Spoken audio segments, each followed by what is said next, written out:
School শিক্ষা দপ্তরের নির্দেশে এবং রায়গঞ্জ গার্লস প্রাথমিক বিদ্যালয়ের উদ্যোগে গ্রীষ্মের ছুটিতে একদিনের প্রকৃতি পাঠ শিবির হলো। স্কুলের শতাধিক পড়ুয়াকে ঘোরানো হলো কুলিক পক্ষী নিবাস।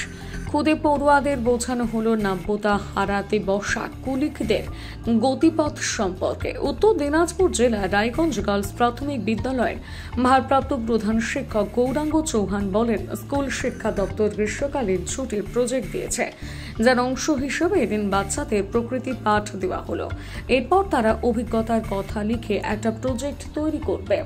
স্কুল খোলার পর সেই প্রজেক্ট জমা দিতে হবে। এদিন স্কুলের প্রথম থেকে চতুর্থ শ্রেণীর পড়ুয়ারা সামার নেচার ক্যাম্পে অংশগ্রহণ করবে, তবে চতুর্থ শ্রেণীর ছাত্রীদের সংখ্যা বেশি ছিল। এদিন প্রকৃতি পাঠ শিবিরে প্রথমেই তাদের নিয়ে যাওয়া হয় কুলিক পক্ষী নিবাসে।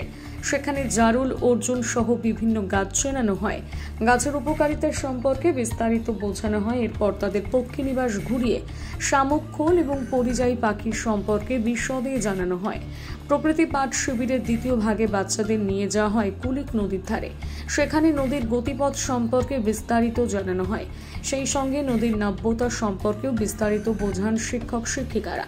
ভারপ্রাপ্ত প্রধান শিক্ষক আরও বলেন, প্রকৃতি পাঠের পাশাপাশি ছাত্রীদের নিয়ে যাওয়া হয় রায়গঞ্জ মেডিকেল কলেজের আব্দুলঘাটার দ্বিতীয় ক্যাম্পাসে। কিভাবে ডাক্তারি পড়ার প্রবেশিকা পরীক্ষা সম্পর্কে তাদের আমরা বুঝিয়েছি। রায়গঞ্জ গার্লস প্রাথমিক বিদ্যালয়ের টিচার ইনচার্জ গৌরাঙ্গ চৌহান। আজকে কি চলছে আপনাদের ফরেস্টে?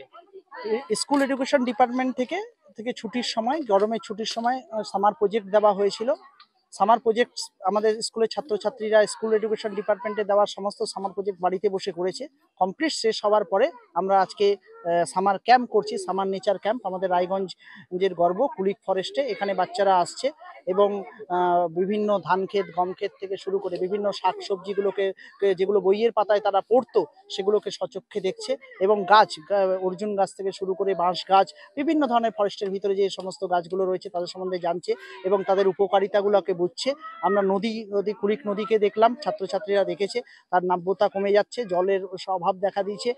গরমের সময় বিভিন্ন জিনিসগুলো তাদের মধ্যে প্রশ্ন বেঁধে যাচ্ছে এবং তাদের প্রজেক্ট খাতার মধ্যে সেগুলোকে লিখছে এবং যেগুলো বইয়ে পড়তো তারা। প্রকৃতি পাঠ আমাদের লেসনের মধ্যেই রয়েছে, প্রাথমিক শিক্ষা সিলেবাসে প্রকৃতি পাঠ রয়েছে।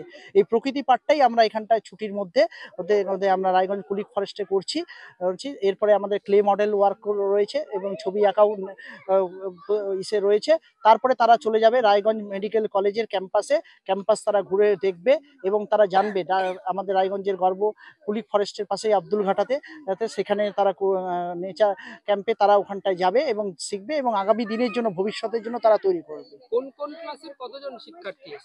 আমাদের বেশিরভাগ ছাত্রছাত্রী ক্লাস 4 কে আমরা নিয়েছি। তারা যেহেতু অনেকটাই বড়, আরো গার্জিয়ানদের সাথে আলোচনা করে। আমরা তো সব ক্লাসকে নিয়ে আসলে প্রচুর ছাত্রছাত্রী হয়ে যেত, আর বিভিন্ন ক্লাস থেকেও কিছু ছাত্রছাত্রী, কিন্তু বেশি আমরা জোর দিয়েছি ক্লাস 4 এর উপরে। কিন্তু সামার প্রজেক্ট সব ক্লাসেরই চলছে, তারা করছে, কিন্তু একসাথে এত ইসের মধ্যে তো আনাটা একটু অসুবিধা।